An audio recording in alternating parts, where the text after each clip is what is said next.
Hello everybody and welcome back. Thank you very much for joining me.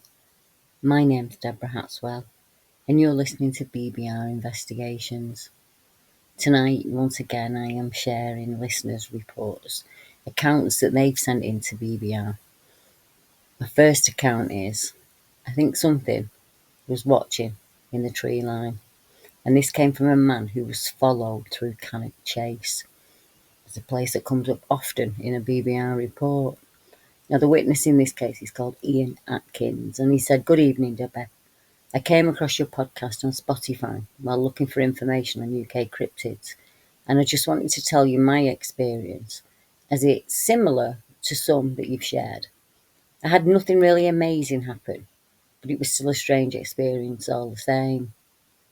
I live literally 10 minutes walk and 5 minutes drive from Castle Ring on Cannock Chase. I'm now 52. And I've lived there all my life since my mum and dad moved here from Birmingham before I was born.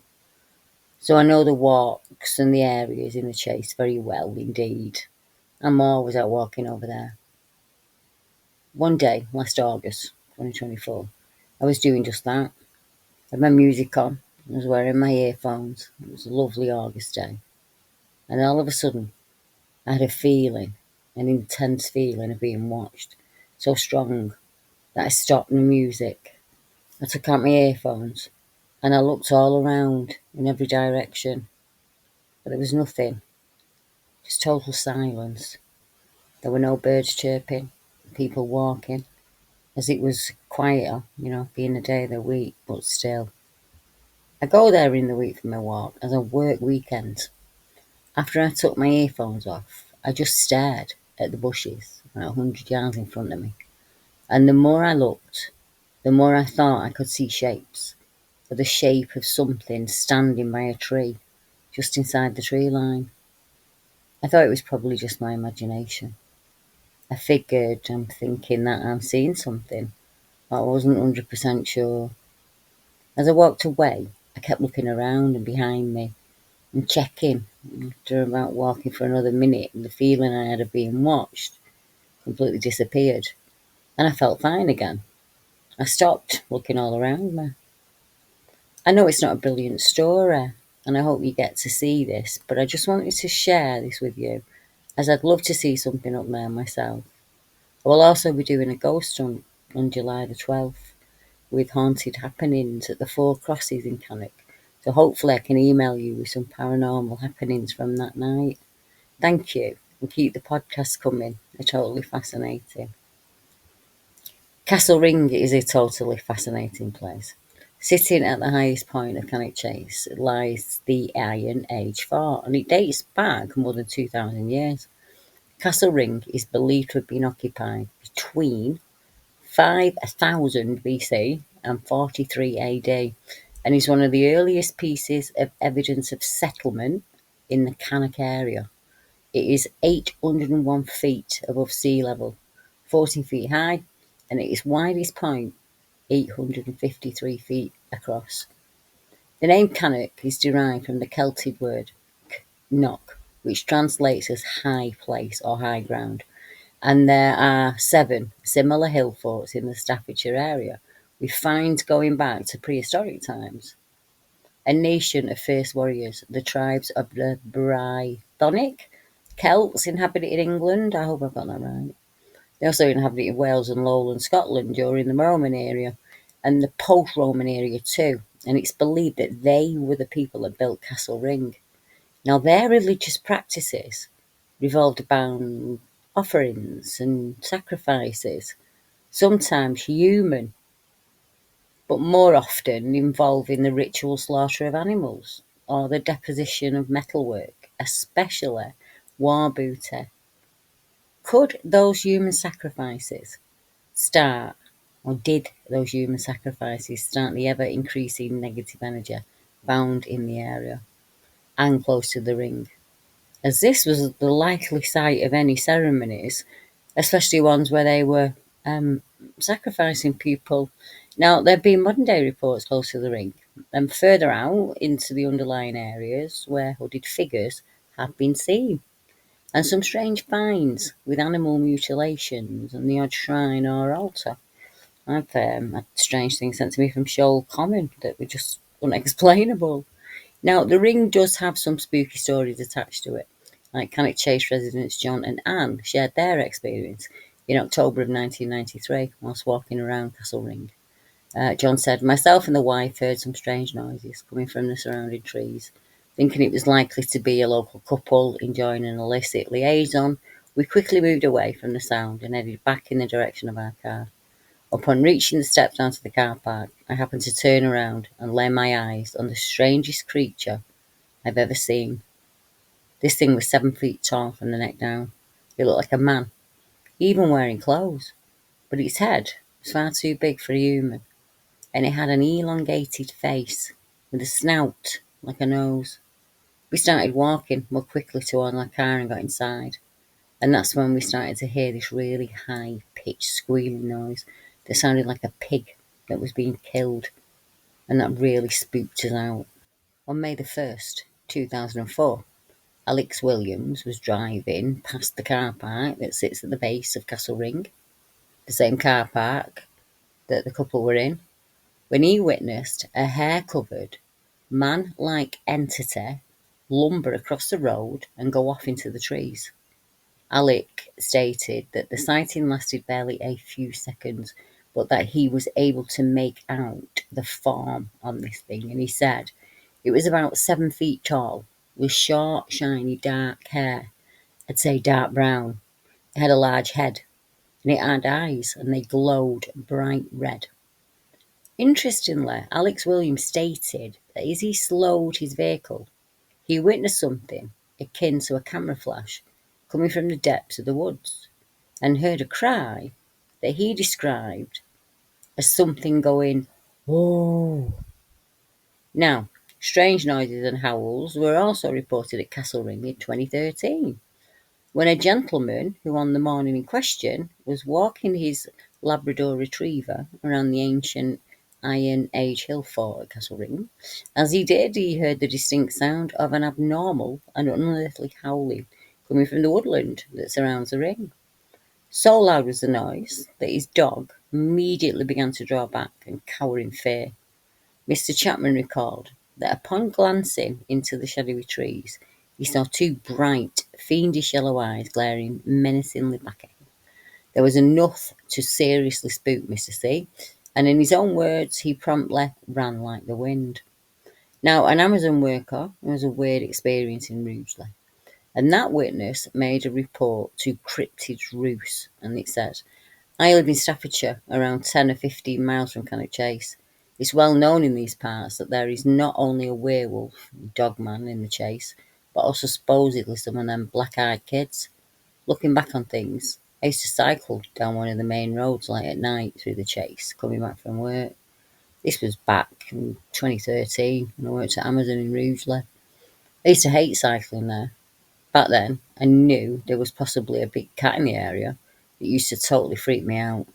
I remember one night, while cycling down the road towards Stafford, an owl started hooting. It was so sudden it freaked me out. And then to make things worse, it seemed like it was following me, as periodically I could hear that owl. Whether it was there as a protector, or whether it was trying to call in the big cat or a dogman for a two-wheeled attack, I don't know. But as soon as I could, I ran. The witness went on to say, on the outskirts of the chase there is, if memory serves me correctly, a German war cemetery. It's rumoured that this is where the wild man and the dogman is supposed to be residing. I know a few years back some guys tried to do some sort of ghost hunt there, and they had also heard these rumours. At some point they heard a loud howl and they got out of there, and they were totally shit scared. I noticed, while studying the map, having a look, that there is an old country estate there that is now a parkland for the public. I'm not going to get this right. I think it's Beau Desert. That's how the French would pronounce it. Beau Desert was an estate and stately home on the southern edge of Cannock Chase. It was one of the family seats of the Paget family. Now, this kind of situation pops up in sighting reports repeatedly, and I'm unsure why that is. I don't know what the connection to the land of the elite and strange cryptid and paranormal experiences is. Well, they do, but I'm not allowed to say it because they take my channel down. So, if we look at the dates of all of the reports, it would seem these experiences happened at different time periods. They're not connected in any way, it would seem, but the same kind of activity is experienced. Is it solely connected to the ancient site or to the land of the chase itself? I'm unsure, but no doubt centuries of mining the land all across Staffordshire will have had an effect on that ancient energy, you know. And as us modern day humans tapping into ancient energy that still exists there, or is it that the witnesses themselves are bringing forth that activity? Lots of the reports at Castle Ring mention a vocalisation with some description, growls, whoops, howls, even imitation of bird sounds. And I was contacted recently by a listener who was reporting similar sounds, but not at Cannock Chase. And now we go up to the northwest of England. This case is known as We Heard Possible Ape Vocalisations, and it happened in September of 2004.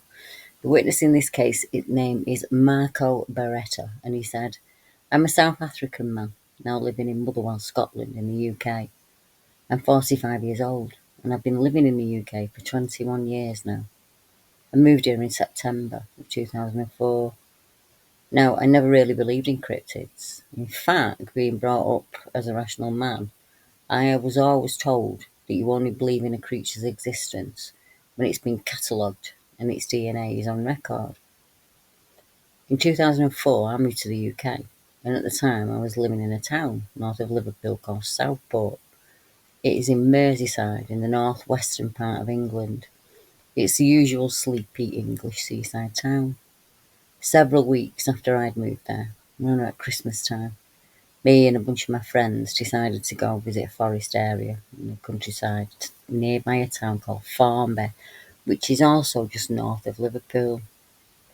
Now, the Christmas time of year in England is very cold, very grey and very bleak.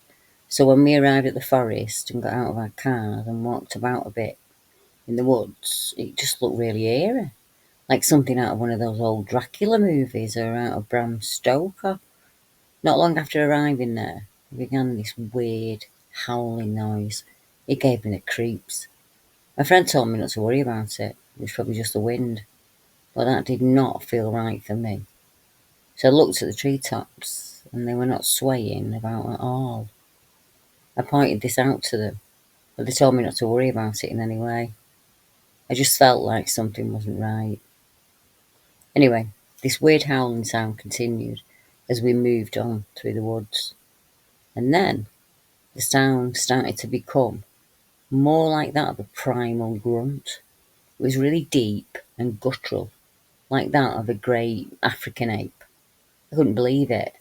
Here I was in frigid England, in the middle of a forest, hearing these ape-like grunts. I started to get into it. I was really twitchy. I had not seen anything, but I was sure that there was something animalistic and not some natural element to this.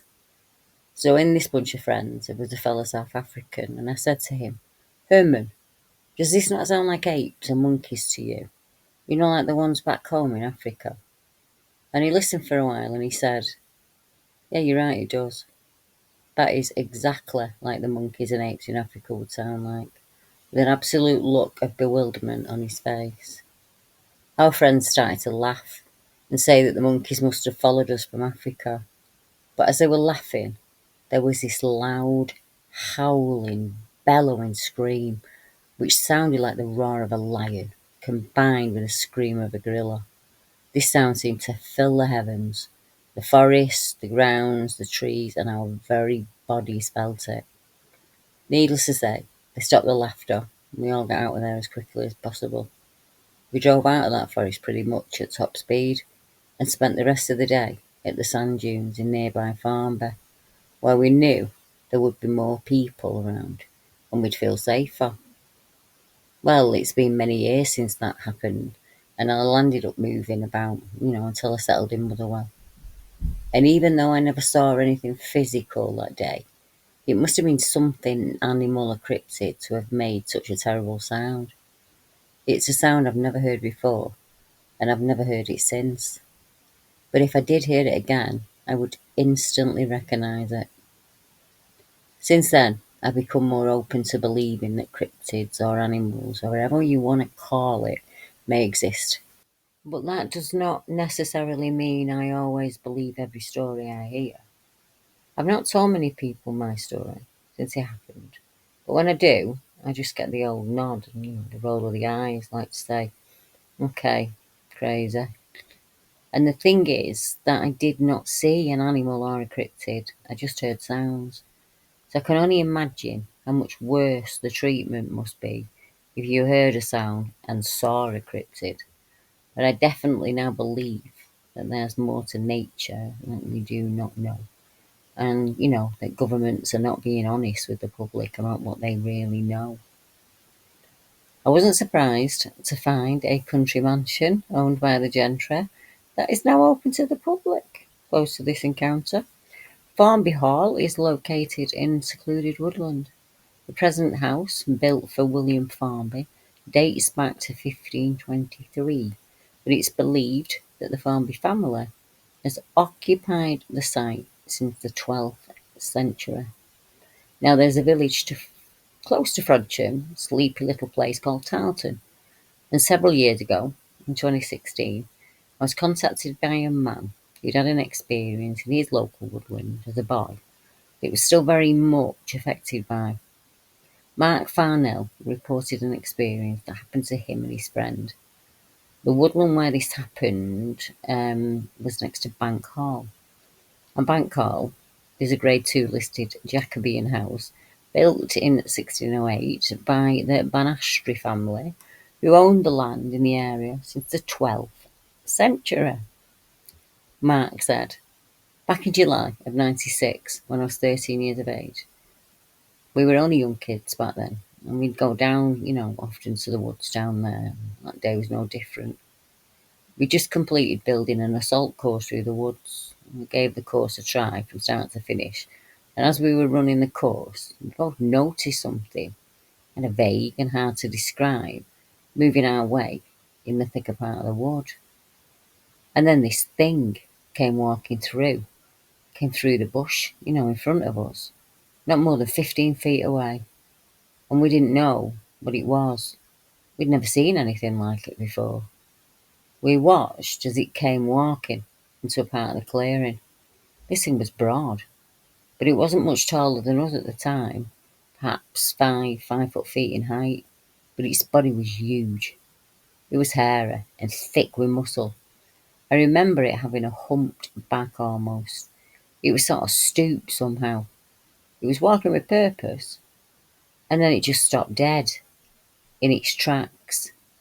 At the time, my friend and I looked at each other, not knowing what we were seeing. We were wordless.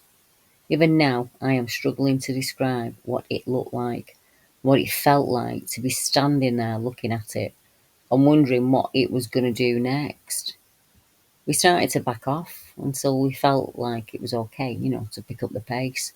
And as we looked back, we noticed it was trying to focus on us through the trees.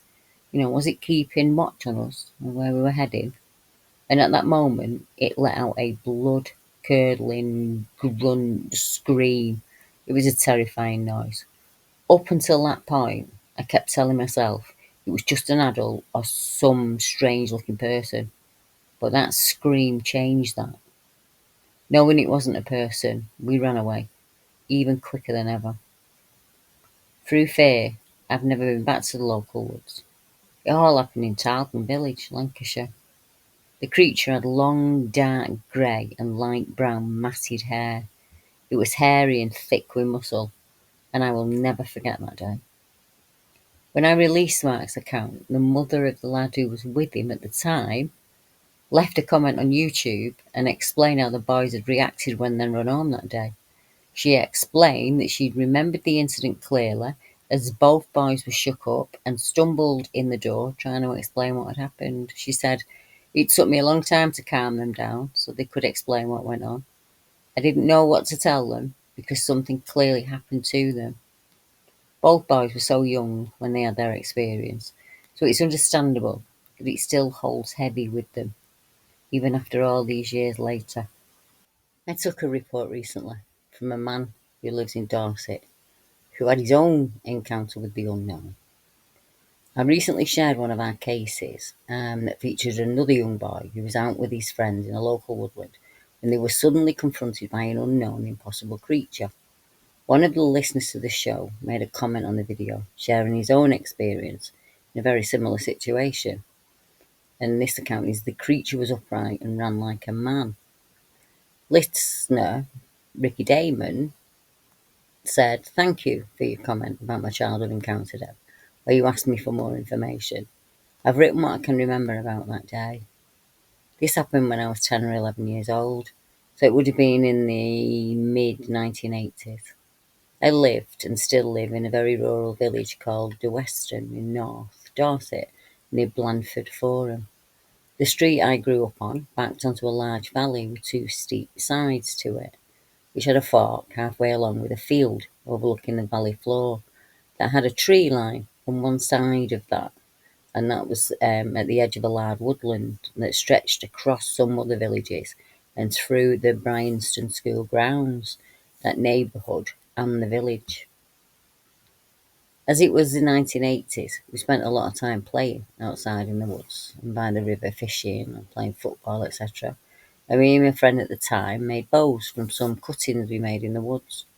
Having made some arrows as well, we decided one afternoon in October to head up the valley and see if we could shoot them, and if our bows worked as well as we'd hoped they would.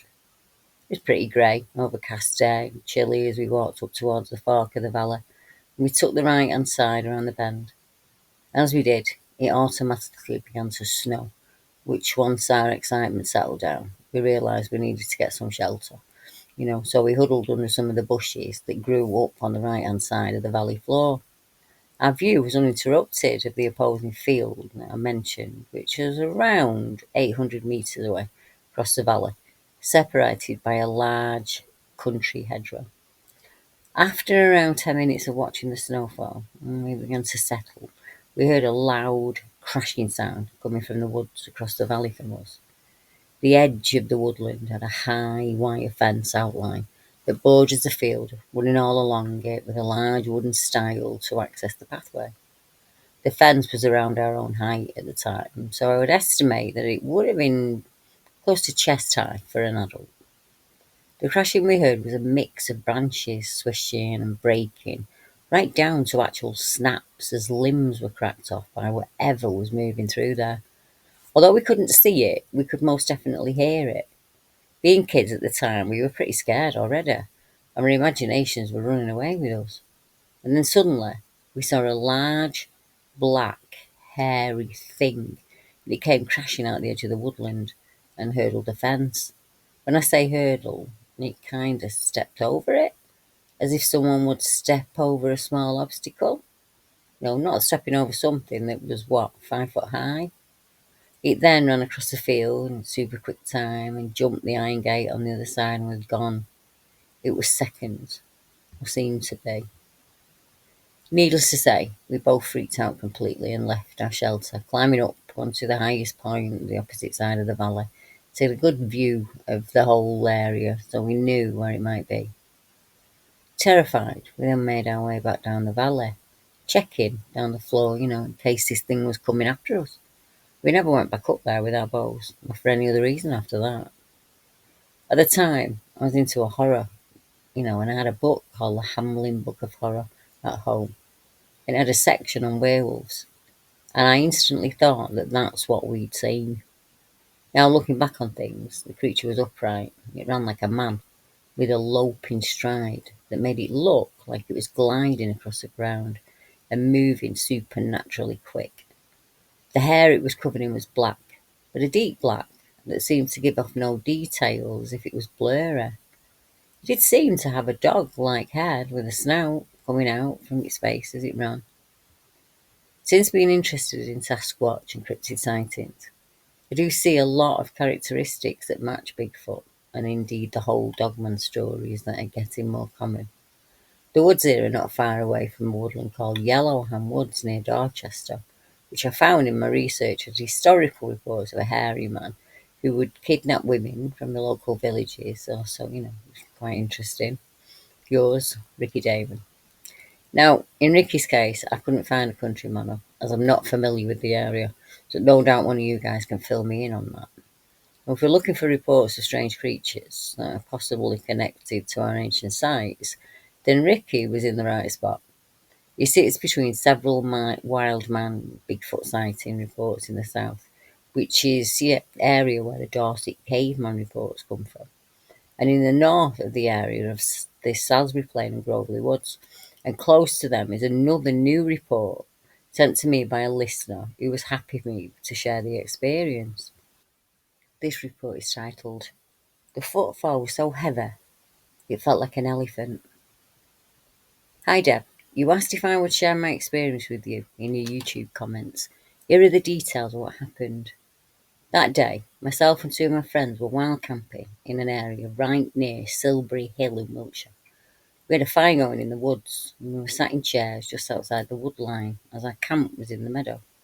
Nothing out of the ordinary happened, until all of a sudden, from nowhere, we heard something come crashing through the very dry undergrowth in the woods. And then you could hear it make 2 or 3 extremely heavy stomps on the ground. The footfall was so heavy it felt like something the size of an elephant. It made the ground literally shake. We were all sober, just enjoying a beautiful summer's evening. We grabbed our torches, dashed into the woods for a better look. As it was pitch black, we couldn't see anything, apart from a set of eyes in the distance, which appeared to move from tree to tree. At the time, I put it down to just being a stag, but when it moved between trees, we didn't hear anything. The only explanation for something that size and weight is a stag marking his territory, right? Any ideas what else it could be? I don't know. I've got a few.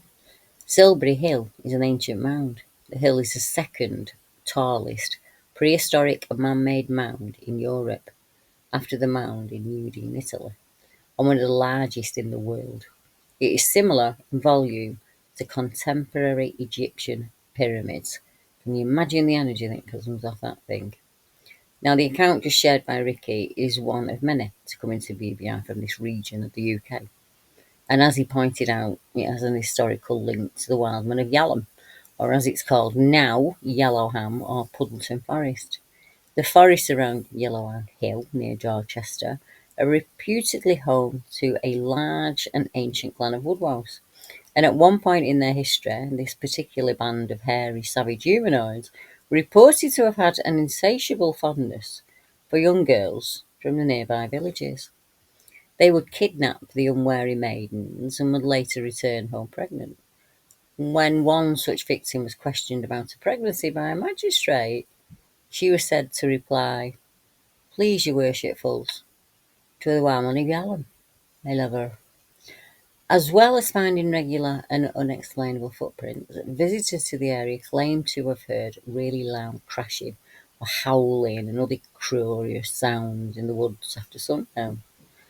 Or, of particular note, is a response to clapping, as it is reported that those who clap their hands loudly at Yalham are rewarded by a quick mocking riposte of wood knocking.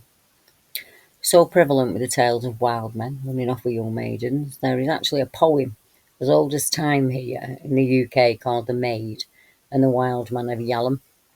And it goes, "She stole away when the night was still, wearing her prettiest clothes, up to the beech trees on Yellowham Hill to meet with the wildwood woes. Fierce he was and covered in hair, with a gleam in his ancient eye. He beckoned her into a leafy lair with a smile that made her sigh. And as morn she rose with blushing cheeks and fled home to her father's mill. She tarried there some 40 weeks and went back up Yellowham Hill. Up she climbed with a green-haired child and came down alone from the wolves' wild." Now, I don't have that maiden's testimony, so I can only give her the benefit of the doubt when it comes to the father of her unborn child. But I can testify to the high number of reports radiating out of all of the areas mentioned tonight, whether it's Cannock Chase, Wiltshire, Dorset, or any other area of the country. We can replicate the reports due to the patterns that they show. All the people mentioned tonight, whether young or old, when their experience happened, were in a woodland setting of some kind, and they were out in nature. They were doing their own thing that they'd done so many times before when the impossible happened. I would like to finish tonight with a case where two men were staying not too far from the area that is renowned for the monster of Ryder.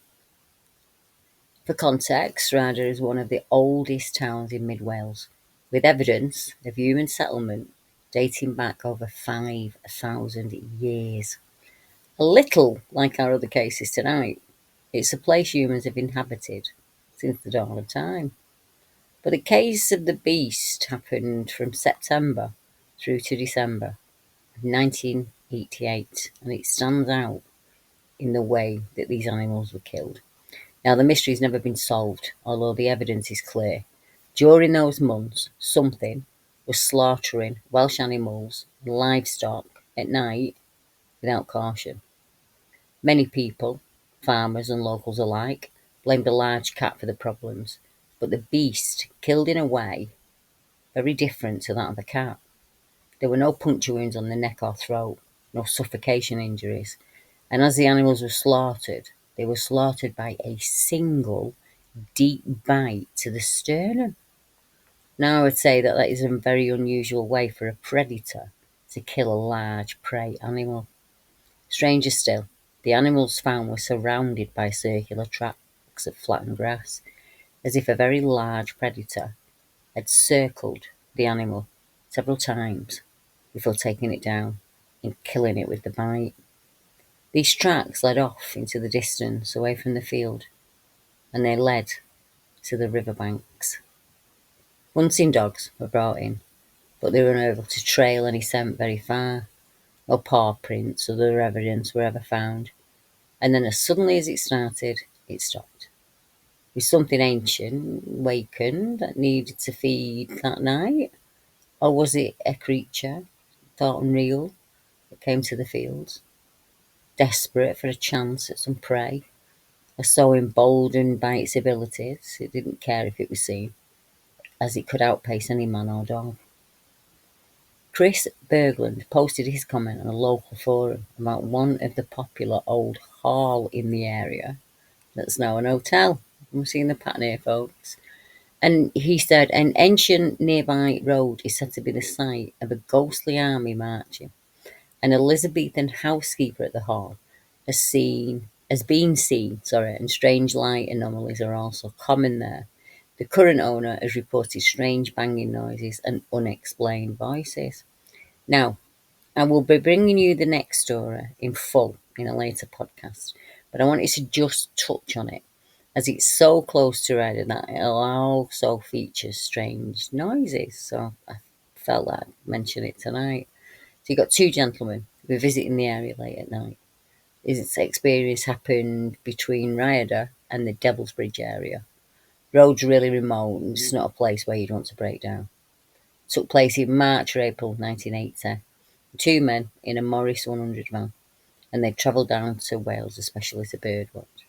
The driver knew a certain pulley where he stayed, and he said it was a good place to wait for, so that's what they did. Both men had sleeping bags. They pushed the seats forward, and about 12:30 at night, trying to get their head down in the van. Over a period of about 15 minutes, even though a storm was blowing outside, they started to hear noises that came closer and closer. One of the men reacted to this and got out of the car and looked, and there was nothing anywhere. And he went round the van looking for the maker of the noise, but they saw nothing. He had a clear view to all corners, and there was nobody around. It started out sounding like voices, and then it kind of changed to something more metallic. I'll be sharing that case more in depth with the background of the witness and any previous experiences that they had. But when he was sharing it with me, I kind of thought of this other case that I know in South Wales, where two men were sitting in a car when they heard strange noises in the middle of the night out of nowhere, and one in North Wales where a man saw a Bigfoot-like creature.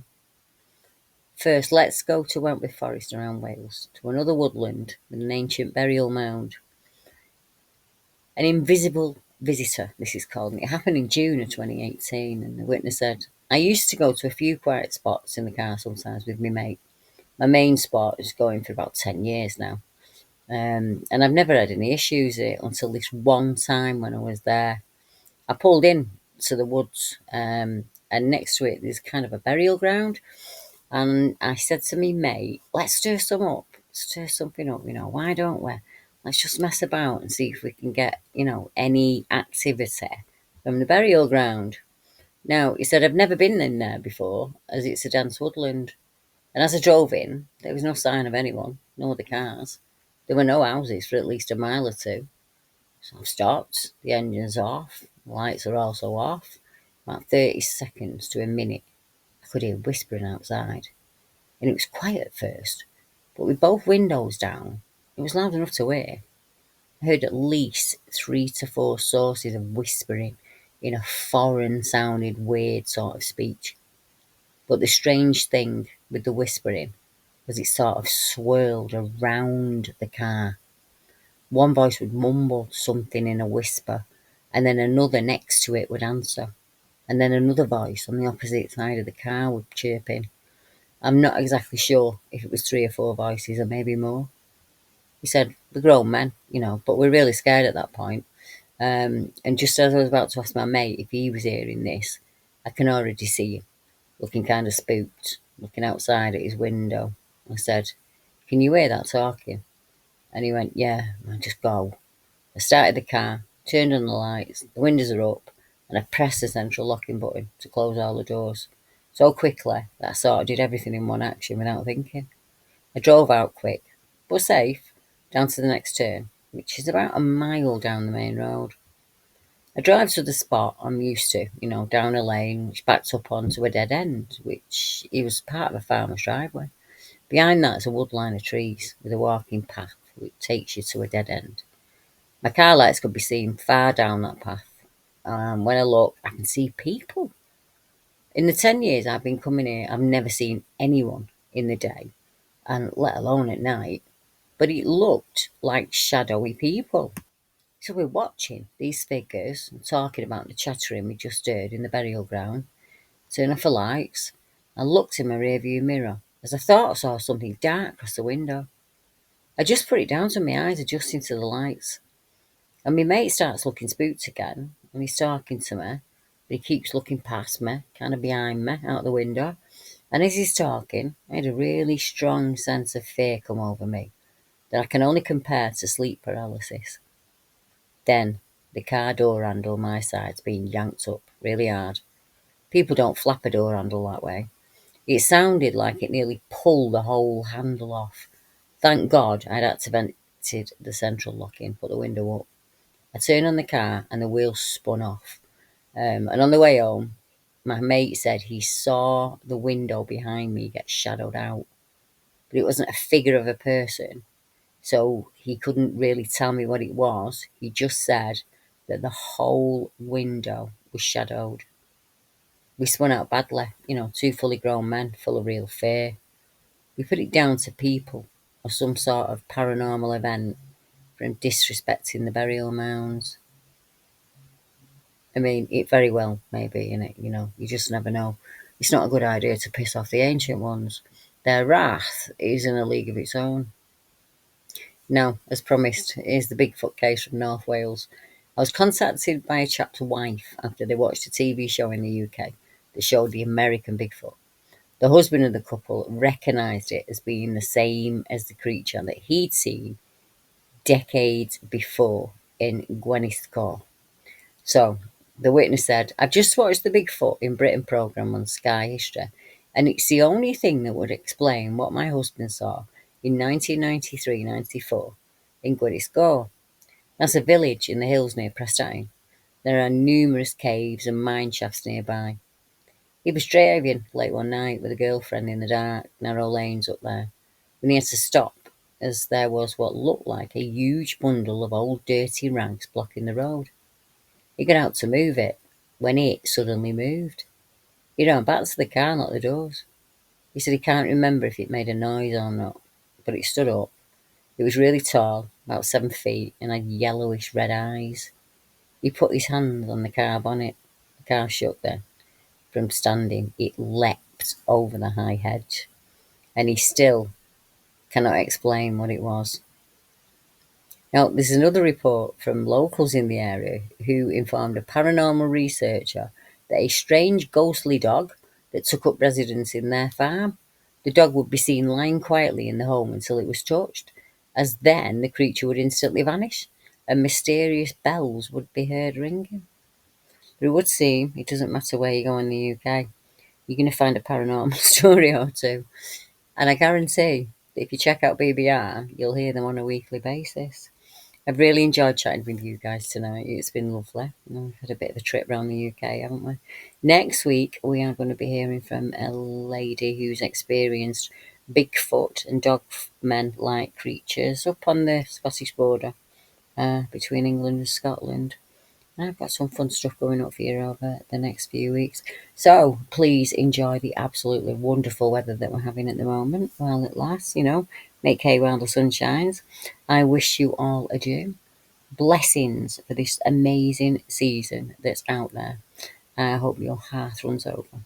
So until next week, I will be back at the same time on the same day with more cases from the BBR case files.